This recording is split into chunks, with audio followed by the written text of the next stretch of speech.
Video ഇഷ്ടപ്പെട്ടിട്ടുണ്ടെങ്കിൽ video ഒന്ന് like ചെയ്തേക്കണേ. അതേപോലെ നിങ്ങളുടെ അഭിപ്രായങ്ങൾ കമൻറ്റ് ബോക്സിൽ അറിയിക്കാനും മറക്കരുത്. അപ്പോൾ കഥയിലേക്ക് കിടക്കുകയാണ്. നീ ഇങ്ങനെ ചിത്രവും വരച്ചിരുന്നിട്ട് എന്ത് കാര്യം? അങ്ങേരുടെ മനസ്സിളക്കാൻ വേറെ എന്തെങ്കിലും ചെയ്യണം ഗൗരി. ഇതിപ്പോൾ നീ വരക്കുന്നു, അങ്ങേര് അത് നാലായി മടക്കി പോക്കറ്റിലിട്ട് പോകുന്നു. ചിത്ര ഗൗരിയെ തന്നെ നോക്കിക്കൊണ്ട് പറഞ്ഞു. പക്ഷേ ഇന്നത്തെ ചിത്രത്തിൽ ഒരു സൂത്രമുണ്ട്. ആ വിശ്വാമിത്രന് എന്തെങ്കിലും ഒരു ആട്ടമുണ്ടെങ്കിൽ ഇന്നറിയാം. ഗൗരി പതിയെ ചിരിച്ചുകൊണ്ട് ചിത്രക്ക് മറുപടി നൽകി. അതെന്ത് സൂത്രം? ചിത്ര അവൾ വരച്ചുകൊണ്ടിരിക്കുന്ന ചിത്രത്തിലേക്ക് ഉറ്റുനോക്കി. ചുവപ്പും ഓറഞ്ചും ഇടകലർത്തി വരച്ച ചിത്രത്തിൽ രുദ്രനൊപ്പം ഗൗരിയുടെ രൂപം കൂടെ ഉണ്ടായിരുന്നു. പക്ഷെ മുഖം മാത്രം പൂരിപ്പിക്കാതെ അത് പാതി വഴിയിൽ നിർത്തിയിരിക്കുന്നു. കുഞ്ഞിലെ മുതൽ ഒപ്പമുള്ളതുകൊണ്ട് അത് ഗൗരിയുടെ രൂപമാണെന്ന് ചിത്രക്ക് ഒറ്റ നോട്ടത്തിൽ മനസ്സിലായി. പക്ഷെ രുദ്രനെ പോലെ പെണ്ണുങ്ങളെ കണ്ടാൽ തന്നെ മുഖം വെട്ടിച്ച് നടക്കുന്നൊരു മനുഷ്യന് അത് കണ്ടുപിടിക്കുക തീർത്തും പ്രയാസം തന്നെയായിരിക്കും. പക്ഷെ അന്നേരാണ് ചിത്രത്തിന് താഴെ ഗൗരി എഴുതി ചേർക്കുന്ന ഉരുണ്ട കൈയക്ഷരത്തിലേക്ക് ചിത്രയുടെ കണ്ണുകൾ നീണ്ടത്. അത് കാണെ ചിത്രയുടെ കണ്ണുകൾ ആകാംക്ഷ കൊണ്ട് ചുരുങ്ങിപ്പോയി. ഇടി ഗൗരിയെ, ഇത് പൊളിക്കും, ചിത്ര ആവേശത്തോടെ പറഞ്ഞു. ഗൗരി മറുപടിയായി പതിയൊന്ന് ചിരിച്ചു. തൻ്റെ രൂപത്തിന് തൊട്ട് ചേർന്ന് നിൽക്കുന്ന മുഖം ഇല്ലാത്ത ഒരു പെൺകുട്ടിയുടെ രൂപത്തിലേക്ക് തന്നെയായിരുന്നു രുദ്രൻ്റെ ശ്രദ്ധ. നീണ്ട തലമുടിയും കാതിൽ ചെറിയൊരു ജുമുക്കയും നീണ്ട കഴുത്തിൽ ഒരു നൂല് പോലെയുള്ള മാലയും ധാവണിയാണ് വേഷം. ആ രൂപം എവിടെയോ കണ്ടു മറന്ന പോലെ തോന്നി രുദ്രന്. തനിക്കുള്ള ഒരു സൂചനയാണ് ആ ചിത്രമെന്ന് അവന് മനസ്സിലായി കഴിഞ്ഞിരുന്നു. ഒരുപക്ഷെ അവളിലേക്കുള്ള ദൂരം അവളായി കുറച്ച് തന്നുകൊണ്ടിരിക്കുകയായിരിക്കും. അതിനിടയിൽ എന്നത്തെയും പോലെ അവളുടെ ഉരുണ്ട കൈയക്ഷരങ്ങൾ. ചുവന്ന ഷർട്ടിലും വെള്ളമുണ്ടിലും വല്ലാത്തൊരു പൗരുഷമാണ് നിങ്ങൾക്ക്. കാണുന്ന എൻ്റെ കണ്ണിൽ നിങ്ങൾ സൂര്യനെ പോലെ ജ്വലിക്കുകയായിരിക്കും അന്നേരം. പൊടുന്നനെ തൻ്റെ ചുണ്ടോളം എത്തിയൊരു ചിരി രുദ്രൻ വിഴുങ്ങിക്കളഞ്ഞു. അവൻ്റെ ഉള്ളിൽ ഇന്ന് വരെ അറിയാത്തൊരു ഭാവം വന്ന് നിറയുന്നത് അവൻ മനഃപൂർവ്വം അറിയുന്നില്ലെന്ന് നടിക്കുകയായിരുന്നു. പ്രണയമാണോ അതോ അവൾ ആരാണെന്നറിയാനുള്ള ആകാംക്ഷയാണോ തൻ്റെ ഉള്ളിലെന്ന് എത്ര ആലോചിച്ചിട്ടും അവന് മനസ്സിലാവുന്നുണ്ടായിരുന്നില്ല. സന്ദീപേട്ടന് ബുദ്ധിമുട്ടാണെങ്കിൽ വേണ്ട, ഞാൻ പറഞ്ഞു എന്നേ ഉള്ളൂ. അമ്മയുടെ മുഖം ഒന്നുകൂടെ വാടി. കഴിഞ്ഞ മാസം നീ പറഞ്ഞ മൊബൈൽ വാങ്ങിയതല്ലേ ഉള്ളൂ, അതിൻ്റെ കൂടെ തന്നെ ഇതും. അന്ന് അതിലും കുറഞ്ഞൊരു മോഡൽ നോക്കാം എന്ന് പറഞ്ഞപ്പോൾ നിനക്ക് അത് തന്നെ മതിയെന്ന് പറഞ്ഞതുകൊണ്ടാണ്. ഏകദേശം 40 രൂപ എടുത്ത് പൊടിഞ്ഞു അതിന്. സന്ദീപ് ഒന്ന് ഇരുത്തി ആലോചിച്ചുകൊണ്ട് പറഞ്ഞു. ഇപ്പോൾ അമ്മയുടെ ആവശ്യം ഒരു ലാപ്ടോപ്പാണ്.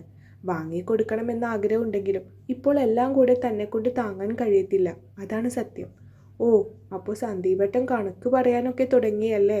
ഞാൻ എൻ്റേതായിട്ടാണ് സന്ദീപേട്ടനെ കാണുന്നത്.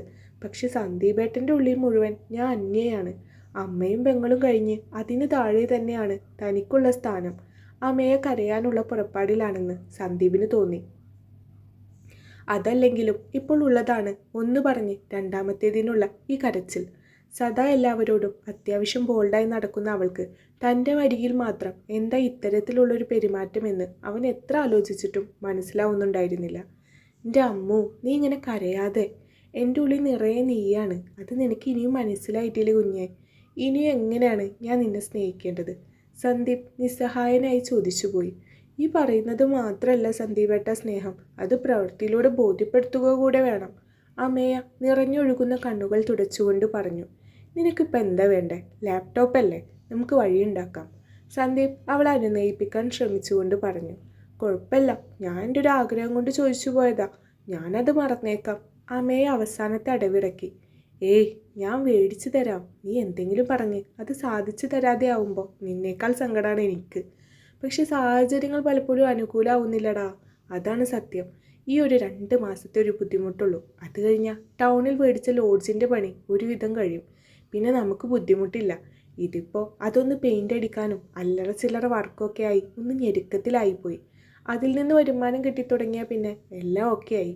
സന്ദീപ് ആത്മവിശ്വാസത്തോടെ ചിരിച്ചു. ലാപ്ടോപ്പ് അല്ലേ, അതിന് ഇനി പിണങ്ങണ്ട. 2 ആഴ്ചക്കുള്ളിൽ നമുക്കത് സംഘടിപ്പിക്കാം. സന്ദീപ് അവൻ്റെ ചെറിയ കണ്ണുകൾ ചുരുക്കി കൊണ്ട് ഒന്ന് ചിരിച്ചു. ശരിക്കും? അമേയ അവിശ്വസനീയമായി അവനെ ഒന്ന് നോക്കി.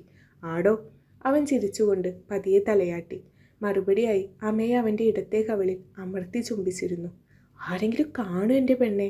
സന്ദീപ് നാണത്തോടെ കവിളിൽ ഒന്ന് തൊട്ടുകൊണ്ട് ചുറ്റും നോക്കി.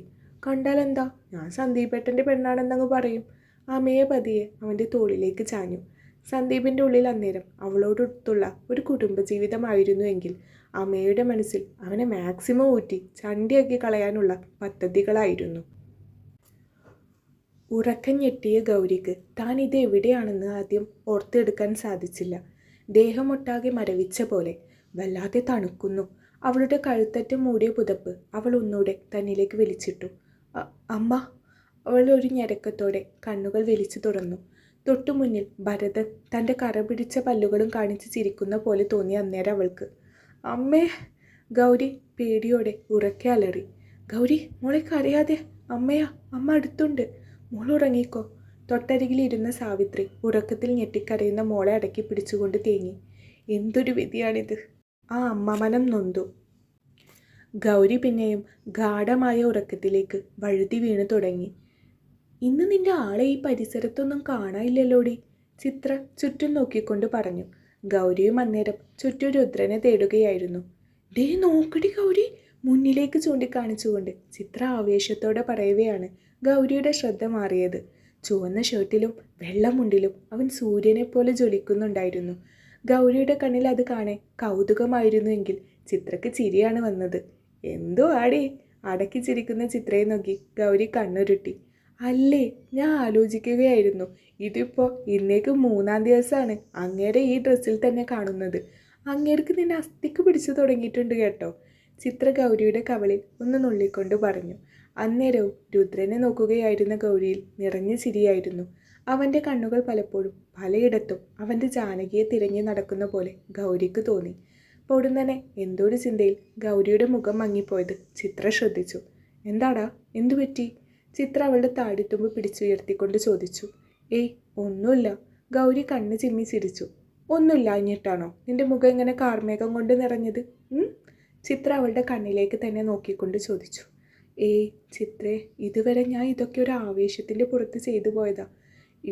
ഇപ്പോൾ രുദ്രേട്ടൻ്റെ കണ്ണിൽ എനിക്ക് പ്രണയം നിറഞ്ഞു കത്തുന്നത് കാണാനുണ്ട്. ആ, അതിന് തന്നെയല്ലേ നമ്മൾ ഇതൊക്കെ ചെയ്തത്. പിന്നെ എന്താ നിനക്ക് സങ്കടം? ചിത്ര നെറ്റി ചുളിച്ചു. ഒരുപാട് മുന്നോട്ട് ആലോചിക്കുമ്പോൾ മനസ്സ് ശൂന്യമായിക്കൊണ്ടിരിക്കുകയാണ്. ഒരിക്കൽ രുദ്രേട്ടൻ്റെ മുന്നിൽ പിടികൊടുക്കേണ്ടി വരില്ലേ? പക്ഷെ അദ്ദേഹം കൈലാസത്തെ വീട്ടിലെ കിരീടം വെക്കാത്ത രാജാവാണ്.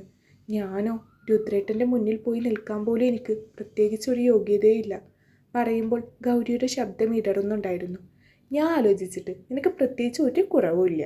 പണം നോക്കി അങ്ങേര് നിന്നെ വേണ്ടെന്ന് വെക്കുമെന്ന് ഒരിക്കലും ഞാൻ കരുതുന്നില്ല. അത് നിനക്കും അറിയാം. അങ്ങനെ അടുത്തറിഞ്ഞിട്ട് തന്നെയല്ലേ നീ അങ്ങേരെ സ്നേഹിച്ചു തുടങ്ങിയത്? ചിത്ര എടുത്തടിച്ച പോലെ ചോദിച്ചു. എന്നാലും ഒരെന്നാലും ഇല്ല. ഇനി കളി നമുക്കൊന്ന് മാറ്റിപ്പിടിക്കാം. അപ്പോൾ അറിയാം രുദ്രൻ ഇത് തമാശയായിട്ടാണോ സീരിയസ് ആയിട്ടാണോ എടുത്തിരിക്കുന്നത് എന്ന്. എങ്ങനെ? ഗൗരി ആകാംക്ഷയോടെ ചോദിച്ചു. അതൊക്കെയുണ്ട്. ചിത്ര ഒറ്റക്കണ്ണിടുക്കി ഒന്ന് ചിരിച്ചു. പിന്നെ സ്മരണ വേണം, സ്മരണ. എന്തായാലും ഇതിൻ്റെയൊക്കെ നന്ദിയായി നിങ്ങൾക്ക് ജനിക്കുന്ന കുഞ്ഞിന് എൻ്റെ പേര് തന്നെ ഇട്ടേക്കണേടി.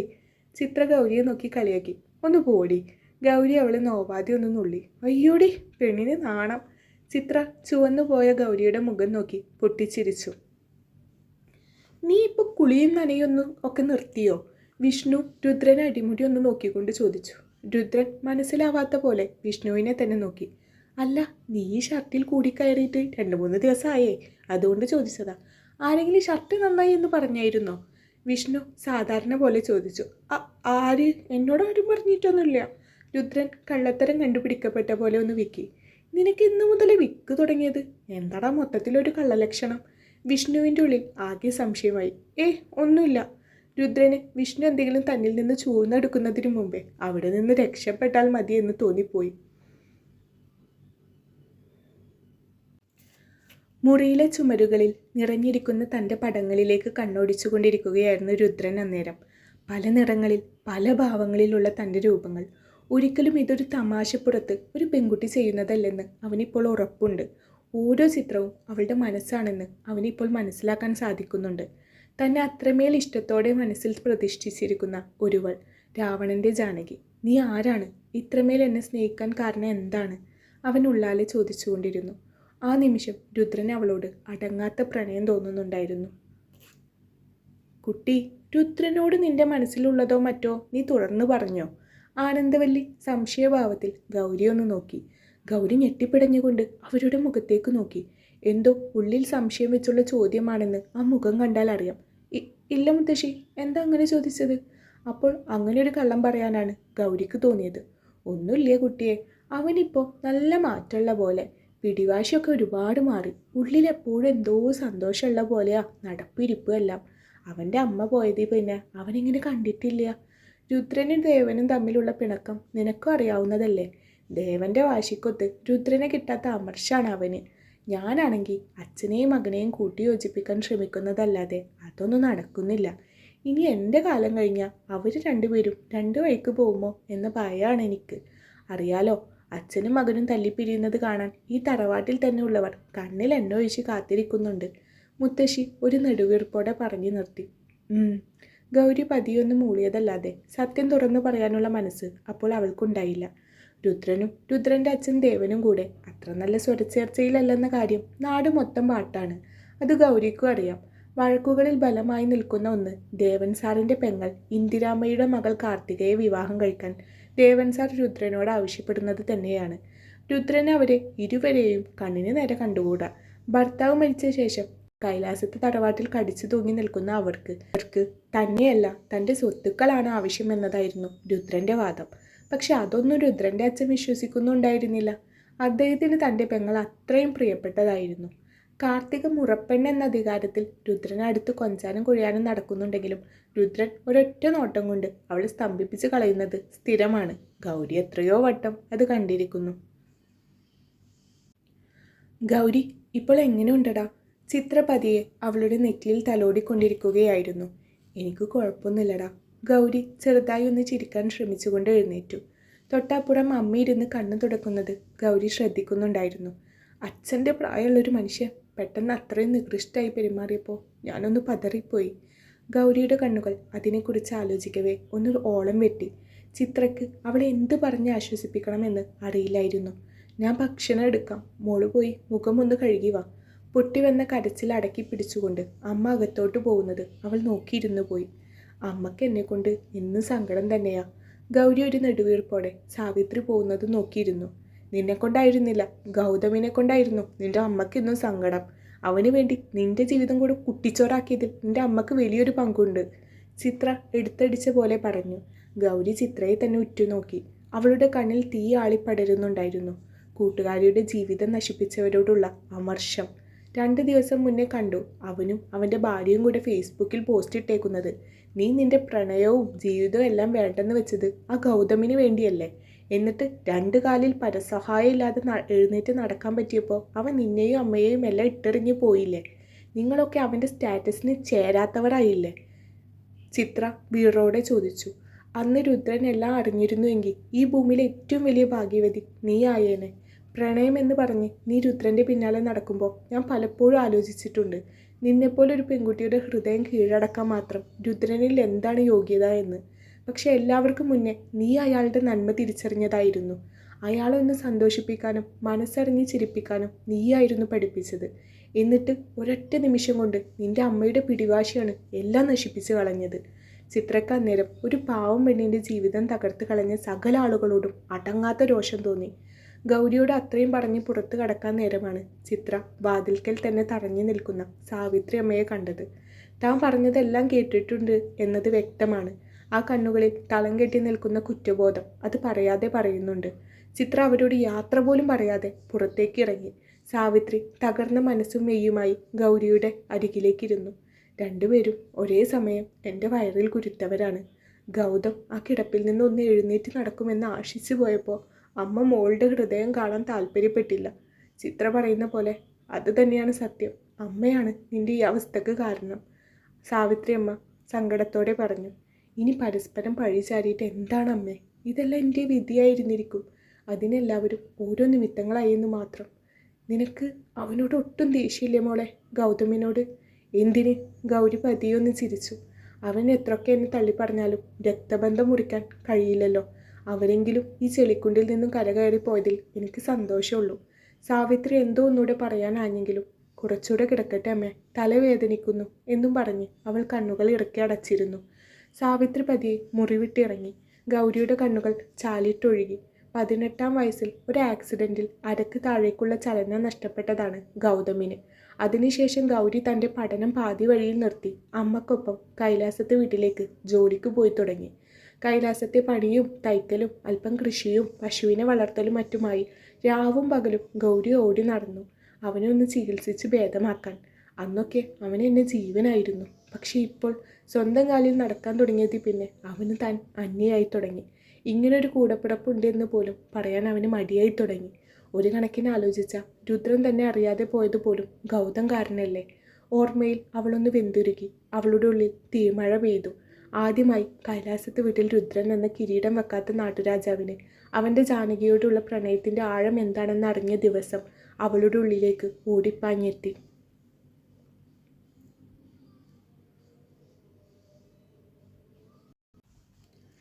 കൈലാസത്തെ വീട്ടിലെ എന്നത്തെയും പോലെയുള്ള ഒരു ദിവസമായിരുന്നു അന്നും. മുത്തശ്ശിക്ക് ഭക്ഷണം കൊടുത്ത് വേണ്ട മരുന്നും നൽകിയ പിന്നെ ആ വീട് മുഴുവൻ അടിച്ചു വാരി തുടക്കണം. അപ്പോഴേക്കും അമ്മ ഒരു ദിവസം ഉച്ചയൂണിനുള്ള ഭക്ഷണമൊക്കെ തയ്യാറാക്കി കഴിഞ്ഞിട്ടുണ്ടാവും. അന്ന് ഗൗതമിന് ട്രീറ്റ്മെൻറ്റ് കൊണ്ട് അത്യാവശ്യം ഭേദമുണ്ടെന്നറിഞ്ഞൊരു സന്തോഷത്തിലായിരുന്നു ഗൗരി. അവനെ പരമ്പരാഗതമായ നാട്ടുവൈദ്യം ചെയ്യുന്ന ഒരിടത്തായിരുന്നു ചികിത്സിച്ചിരുന്നത്. ആരെങ്കിലും ഒരാൾ കൂടെ നിൽക്കേണ്ടതാണ്. പക്ഷെ ആണിന് തുണക്ക് ആണും പെണ്ണിന് പെണ്ണും, അതാണ് അവിടുത്തെ രീതി. അതുകൊണ്ട് അമ്മക്കും ഗൗരിക്കും നിൽക്കാൻ കഴിയാത്ത അവസ്ഥയിൽ അവിടുത്തെ വൈദ്യർ തന്നെയാണ് പറഞ്ഞത്, അവരെല്ലാ കാര്യങ്ങളും ഏറ്റെടുത്ത് ചെയ്തോളാം, പകരമായി ഒരു 3000 കൂടെ കൂട്ടിക്കൊടുക്കണമെന്ന്. വേറെ വഴിയില്ലാത്തത് കൊണ്ട് ആലോചിച്ചപ്പോൾ അത് തന്നെ മതിയെന്ന് തോന്നി. ഒരു ദിവസം ഹോസ്പിറ്റലിൽ നിന്നും എല്ലാം അവനെ എഴുന്നേറ്റ് നടക്കില്ല എന്ന് പറഞ്ഞു മടക്കിയതാണ്. പക്ഷേ ഈ വൈദ്യരാണ് അവസാനത്തെ പ്രതീക്ഷ. 6 മാസത്തിൻ്റെ ഉള്ളിൽ ഗൗതമിനെ പൂർണ്ണ ആരോഗ്യവാക്കാനാക്കി തിരികെ തരുമെന്ന് അദ്ദേഹം ഉറപ്പ് പറഞ്ഞു. ഓരോന്നാലോചിച്ചാണ് ചൂലും കൊണ്ട് രുദ്രൻ്റെ മുറിയുടെ അരികിൽ വന്നു നിന്നത്. സാധാരണ എന്നും വൃത്തിയാക്കിയിരുന്ന മുറി കഴിഞ്ഞ 2 മാസത്തോളമായി പൂട്ടിയാണ് കിടക്കുന്നത്. ഈയിടെയായി അങ്ങേർക്ക് തുടങ്ങിയ ശീലാണ് മുറി പൂട്ടിയിട്ടിട്ട് പുറത്തേക്ക് പോവുക എന്നുള്ളത്. ഇതിപ്പോൾ അങ്ങനെ മലർക്കെ തുറന്നു കിടക്കുന്ന സ്ഥിതിക്ക് വൃത്തിയാക്കിയേക്കാം എന്നൊരു തോന്നലിലാണ് ഗൗരി അകത്തേക്ക് കയറിയത്.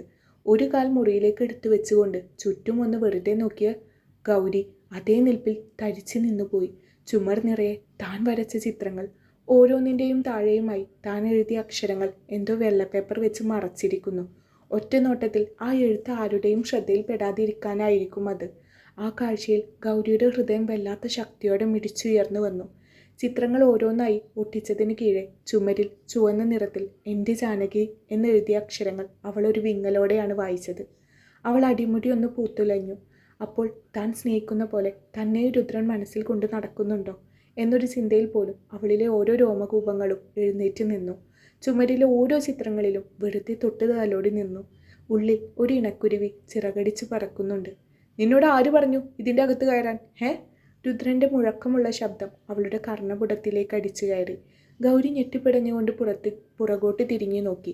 രുദ്രൻ്റെ മുഖത്ത് വല്ലാത്തൊരു വെപ്രാളം, കള്ളത്തര ഒളിപ്പിക്കാൻ ശ്രമിക്കുന്ന കുഞ്ഞിനെ പോലെയുള്ള ഒരു പരാക്രമം. ചോദിച്ചത് കേട്ടില്ലേ? ഞാൻ എന്നും വൃത്തിയാക്കാറുള്ളതല്ലേ, ഇന്നിപ്പോൾ കുറേ കാലത്തിന് ശേഷം മുറി തുറന്നിട്ട് കണ്ടപ്പോൾ കയറിയതാ. അവൻ്റെ മുഖത്തെ പരിഭ്രമം ആസ്വദിച്ചുകൊണ്ട് തന്നെ ഗൗരിയുടെ മറുപടി. അത് വിചാരിച്ച് നീ ഇതിൻ്റെ ഉള്ളിൽ കയറേണ്ട, എൻ്റെ മുറി വൃത്തിയാക്കാൻ എനിക്കറിയാം. വാതിൽ പൂട്ടാതെ പോയ സമയത്തുള്ളിൽ പഴിച്ചുകൊണ്ട് അവൻ മറുപടി പറഞ്ഞു. ഇതൊക്കെ സാറ് വരച്ചതാണോ? ആണെങ്കിൽ രുദ്രൻ്റെ നെറ്റി ചുളിച്ചു. എല്ലാം നന്നായിട്ടുണ്ട്. അവൻ കനത്തിലൊന്ന് മൂളി. പക്ഷെ ചിത്രത്തിൻ്റെ അടിയിലൊക്കെ രാവണൻ്റെ ജാനകി എന്നാണല്ലോ എഴുതിയിരിക്കുന്നത്. പൊട്ടി വന്ന ചിരി കടിച്ചമർത്തിക്കൊണ്ട് ഗൗരി ചോദിച്ചു. ഇതിൻ്റെ വായിൽ ഇത്രയും നീളമുള്ള നാവുണ്ടായിരുന്നു ഈശ്വര. സാധാരണ തന്നെ കാണുമ്പോഴൊക്കെ വിറച്ച് നടക്കാറുള്ള പെണ്ണാണ് ഉരുളക്കുപ്പേരി പോലെ ചോദ്യം ചോദിക്കുന്നത് എന്നൊരു ചിന്ത അവനിൽ വരാതിരുന്നില്ല. അതെൻ്റെ ഇഷ്ടം. ഞാൻ വരച്ച ചിത്രത്തിൻ്റെ അടിയിൽ എനിക്കിഷ്ടമുള്ളത് ഞാൻ എഴുതും. രുദ്രൻ പല്ല് ഞെരിച്ചു. അപ്പോൾ ഇതാരാണ് സാർ? രുദ്രനൊപ്പം താൻ ചേർത്ത് വരച്ച മുഖമില്ലാത്ത തൻ്റെ രൂപത്തിലേക്ക് നോക്കിയാണ് ഗൗരി അത് ചോദിച്ചത്. ഗൗരിയുടെ അസ്ഥാനത്തെ ചോദ്യം അവന് വല്ലാതെ ചൊടിപ്പിച്ചു. എന്തോന്ന് ദേഷ്യത്തോടെ അവളോട് പറയാൻ തുടങ്ങാൻ നേരാണ് കാർത്തിക രുദ്രേട്ടാ എന്നും വിളിച്ചുകൊണ്ട് മുറിയിലേക്ക് കയറി വരുന്നത്. എവിടെയായിരുന്നു ഇത്ര നേരം? ഇന്ന് അമ്മയുടെ പിറന്നാളല്ലേ, പായസമുണ്ടാക്കി എത്ര നേരമായി ഞാൻ കാത്തിരിക്കുന്നു.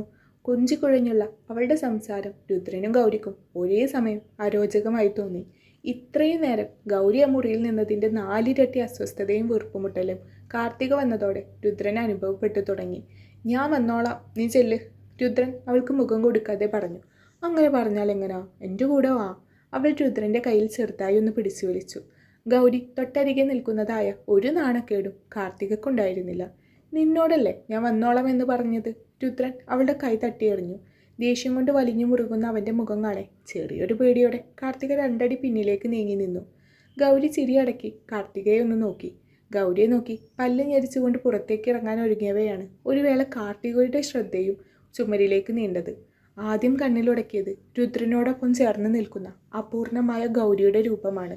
കാർത്തികയുടെ നെറ്റിയൊന്ന് ചൊളിഞ്ഞു. രുദ്രൻ ഇതുവരെ ഒരു പൂവ് പോലും വരച്ച് താൻ കണ്ടിട്ടില്ല. അപ്പോൾ ഇതാരാ? ഇത് മറ്റാരോ കൊടുത്തതാണ്. കാർത്തികയുടെ ഞൊടിയിടയിൽ ആലോചിച്ചെടുത്തു. കാർത്തികയുടെ മുഖത്ത് സ്ഥിരം രുദ്രൻ്റെ അടുത്ത് വരുമ്പോൾ ഉണ്ടാവാറുള്ള ശൃംഗാരഭാവമായിരുന്നതും പതുക്കെ അവളിൽ ഒരു പ്രതികാരഭാവം ഉണരുന്നതും ഗൗരി തിരിച്ചറിഞ്ഞു. അല്ലെങ്കിലും കാർത്തിക ഒരു സർപ്പത്തെ പോലെ വിഷം ഉള്ളിൽ ശേഖരിച്ചു വെക്കുന്നവളാണെന്ന് ഗൗരി പണ്ടേ ഊഹിച്ചെടുത്തിട്ടുണ്ട്. അതാരാ? കാർത്തിക വല്ലാത്തൊരു ഭാവത്തോടെ ആ ചിത്രത്തിലേക്ക് നോക്കിക്കൊണ്ട് രുദ്രനോട് ചോദിച്ചു. എൻ്റെ റൂമിൽ അങ്ങനെ പലതും കാണും, അതെല്ലാം നിന്നെ ബോധിപ്പിക്കണമെന്നുണ്ടോ? രുദ്രൻ പുച്ഛത്തോടെ അവളെ നോക്കി. ഉണ്ട്, എന്നെ ബോധിപ്പിക്കണം. രുദ്രേട്ടൻ്റെ ഒപ്പം ചിത്രത്തിലുള്ള സ്ത്രീയുടെ രൂപം ആരാണെന്ന് എങ്കിലും എന്നെ ബോധിപ്പിക്കണം. കാർത്തികക്ക് വാശി കയറി. അത് നിന്നെ ബോധ്യപ്പെടുത്താൻ നീ എൻ്റെ ആരാടി? രുദ്രൻ കണ്ണുകൾ കുറുക്കി. ഞാൻ ഇന്നല്ലെങ്കിൽ നാളെ നിങ്ങളുടെ ഭാര്യ ആവേണ്ടവളാണ്. കാർത്തിക പല്ലി ഞെരിച്ചു. മറുഭാഗം രുദ്രൻ ഉറക്കെ പൊട്ടിച്ചിരിച്ചു. അത് നീ അങ്ങ് തീരുമാനിച്ചാൽ മതിയോ?